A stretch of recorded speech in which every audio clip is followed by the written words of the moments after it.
सरकार को हमेशा ही आम लोगों की भलाई के लिए जाना जाता है, लेकिन जब वही सरकार अपने फायदे के लिए आम लोगों को अपने हिसाब से इस्तेमाल करे तो आम लोगों की पर्सनल लाइफ किस हद तक तबाह हो सकती है, यही हम आज की इस कहानी में जानेंगे। Warning, welcome to Horrorland. अगर आप पहली बार इस चैनल पर आए हैं तो चैनल को सब्सक्राइब करके जरूर जाना। मूवी की कहानी शुरू होती है जून और उसके पति और उसकी बेटी से, जो कि अपनी कार से शहर से भाग रहे थे, लेकिन रास्ते में उनकी कार का एक्सीडेंट हो जाता है और जून का पति जून और उसकी बेटी को सही रास्ता दिखाता है और उनको अकेले ही आगे बढ़ने को कहता है और साथ ही में वो ये भी कहता है कि वो जल्दी उनके पीछे पीछे आ जाएगा। जून अपनी बेटी को लेकर उसी रास्ते से आगे बढ़ती है, लेकिन कुछ ही देर में जून को एक गनशॉट की आवाज़ सुनाई देती है, मतलब कि उसके पति को मार दिया गया था।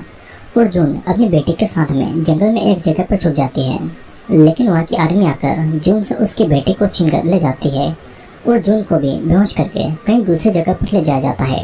अब कुछ दिन के बाद हम जून को देख पाते हैं, जो कि लाल कपड़े पहने एक अमीर आदमी फ्रेड के घर पर मेड बनी हुई थी, लेकिन जून का काम घर का काम करना नहीं था, उसको किसी और वजह से यहाँ पर लाया गया था और ये बात मैं आपको आगे बताने वाला हूँ। फ्रेड की वाइफ सेरेना भी जून से कुछ सवाल पूछती है और उसे ये बता देती है कि अगर जून ने कोई भी गलती की तो उसे अथॉरिटीज के हवाले करके उसकी जगह पर किसी और मेड को रखा जाएगा। जून की भी वहाँ पर एक दोस्त बन जाती है, उसका नाम ग्लेनोवा था, लेकिन वे लोग ज़्यादा बात भी नहीं करते थे क्योंकि हर तरफ से अथॉरिटीज उन पर नजर रखती थी। वहाँ पर काम करने वाला एक लड़का जून से बात करना चाहता था, लेकिन काम के अलावा और कोई बात वहाँ पर नहीं अलाउड थी। अब मार्केट जाते समय वे दोनों एक गर्ल स्कूल से गुजरते हैं। जून वहाँ पर इसी उम्मीद से देखती है कि वहाँ पर कहीं पर उसे उसकी बेटी नजर आ जाए। अब ग्लेनोवा जून को वहाँ से ले जाती है क्योंकि इस तरह से खड़े रहना उनके लिए खतरा हो सकता है।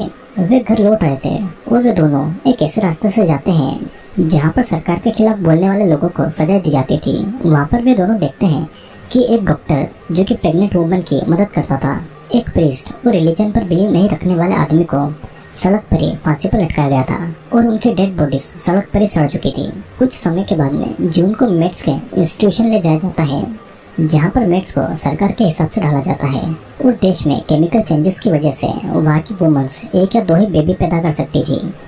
अथॉरिटीज की वाइफ अब बेबी पैदा करने की हालत में नहीं थी, तो उनकी जगह जून जैसे वुमेन्स को ही दूसरे अमीर फैमिलीज के लिए बेबी पैदा करना होता था और वही बेबीज फ्यूचर में देश को आगे बढ़ाएंगे और इसके लिए उनको अमीर मर्दों के साथ में इंटीमेट होना पड़ेगा और उनको बच्चा पैदा करना पड़ेगा। जून की एक और दोस्त मोरिया भी वहीं पर कैद थी और वो अब पूरी तरीके से वहाँ के हिसाब से ढल चुकी थी। जून मोरिया से मदद मांगती है उसकी बेटी को ढूंढने के लिए और मोरिया भी उसकी मदद करने के लिए मान जाती है, लेकिन वो जून को अथॉरिटीज के हिसाब से चलने की सलाह देती है, नहीं तो उनकी जान तक ली जा सकती थी। अब देर रात हेना को गर्ल्स रूम में उनके पास में छोड़ दिया जाता है और हेना अथॉरिटीज की बातें नहीं मानती थी, तो उसकी एक आंख को निकाल दिया गया था। अब अगले दिन जून नहाकर फ्रेड के घर पर जाती है और उसके साथ में बेबी के लिए इंटीमेट होती है। सेरेना भी वहीं पर मौजूद थी और उसने जून का हाथ पकड़ रखा था और वो इस तरह बिहेव करती है जैसे फ्रेड के साथ में जून नहीं बल्कि वो ही इंटीमेट हो रही है। अब रात को हेना नींद से उठकर अजीब अजीब बातें कर रही थी और उसकी आंख निकाल लेने का सदमा उस पर बहुत बुरी तरीके से पड़ा था। जून उसे संभालती है ताकि उसकी आवाज़ कोई दूसरा नहीं सुन सके। अब अगले दिन मेड को बुलाकर अथॉरिटीज एक मीटिंग को ऑर्गेनाइज करती है, जहाँ पर मोरिया को पकड़ लिया जाता है क्योंकि उसने वहाँ से भागने की कोशिश की थी और एक आदमी को भी पकड़ लिया गया था क्योंकि उसने एक मेड के साथ में सेक्सुअल रिलेशनशिप रखा था, जिसके बाद में उस मेड का बेबी मर गया था। उस आदमी को उन मेड को सौंपकर ये कहा जाता है कि वही लोग उनके हिसाब से उसे सजा दें। सभी मेड उस आदमी को घेर लेती है और उसे मारने पीटने लगती है और कुछ ही समय में वो आदमी दर्दनाक मौत से मर जाता है।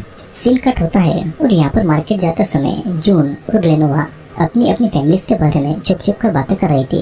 ग्लेनोवा तो अपनी फैमिली के साथ में कनाडा भागने वाली थी, लेकिन गवर्नमेंट के लोगों ने उसे पकड़ लिया था और बेबी पैदा करने की एज तक वो सब कहीं भी नहीं जा सकते थे।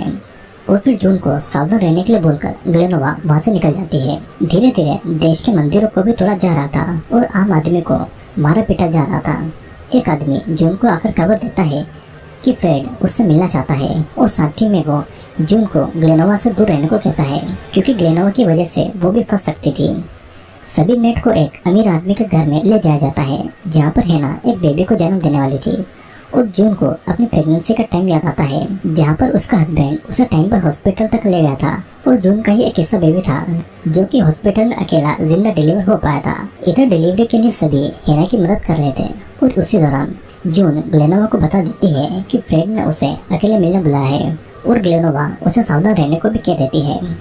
जब हेना का बेबी डिलीवर होने वाला था तो अमीर वुमन ऐसा बिहेव करती है कि जैसे कि उस बेबी को वही डिलीवर कर रही है। बेबी के डिलीवर होने के बाद में उस बेबी को उस अमीर वुमन के हाथ में दे दिया जाता है। हेना की बात को तो सभी लोग भूल गए थे और बस दूध पिलाने के लिए ही बेबी हेना के हाथ में दिया जाता है, जिस दौरान हेना अपने बेबी को जी भरकर देख लेती है क्योंकि उसे अब कभी भी बेबी को देख पाने की कोई भी उम्मीद नहीं थी। अब वापस जाते टाइम ग्लेनोवा जून को अमीर लोगों से सावधान रहने को कहती है क्योंकि वे लोग भरोसे के काबिल नहीं थे। और शाम को जून फ्रेड से मिलने जाती है। फ्रेड यहाँ पर जून से बहुत अच्छे से बातें कर रहा था और वो यहाँ पर जून के साथ में बोर्ड गेम खेलता है और उससे बातें करता है। वो उसे फिर से अपने घर पर उस गेम को खेलने के लिए इनवाइट भी करता है। अगले दिन जब ग्लेनोवा के साथ में जून मार्केट जाने के लिए निकलती है, वही नोटिस करती है कि ग्लेनोवा की जगह पर किसी और को इस काम के लिए रखा गया है। मतलब कि ग्लेनोवा को किसी बात के लिए सजा मिली थी जिस वजह से उसे गायब कर दिया गया था। जून की जो इकलौती अकेले दोस्त थी अब वो भी नहीं रही थी और ये सब अब जून को अकेले ही सहना होगा और अपने बेटे को पाने की उम्मीद में उसे ऐसे ही जीना होगा। इस मूवी में ये बताया गया है कि देश में केमिकल रिएक्शन की वजह से वहाँ की औरतों में बच्चों को पैदा करने की क्षमता कम हो गई थी क्योंकि बच्चों को पैदा करने में उनकी जान को भी खतरा था।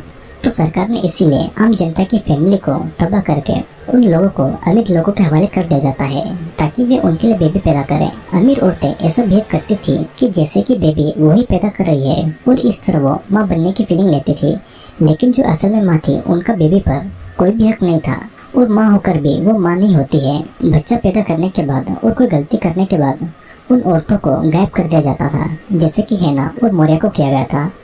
जो भी सरकार के खिलाफ जाता था उसे सजा के रूप में मौत दी जाती थी।